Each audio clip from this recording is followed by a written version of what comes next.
Researchers are learning the effects of even one concussion can have repercussions decades down the line. Health reporter Pauline Chan looks at two of the newest studies.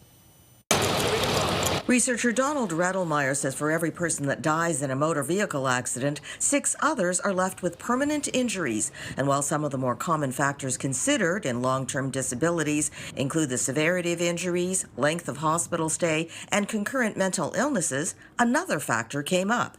The big surprising finding was that a past history of concussions was associated with a 15% further increase in the risk of long-term disability. And these might have been concussions that occurred years and years before the actual motor vehicle crash.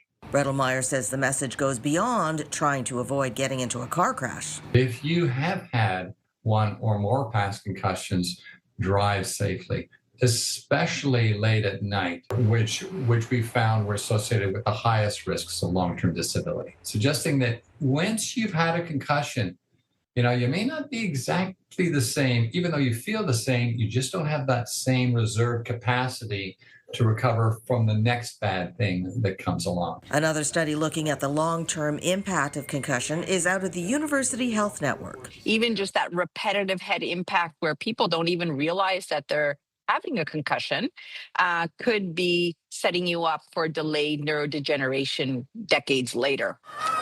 The finding is especially significant for parents and childhood sports instructors. Dr. Carmela Tartaglia cites sports like boxing, hockey, football, rugby, and soccer, especially for girls, who she says are especially vulnerable to concussions.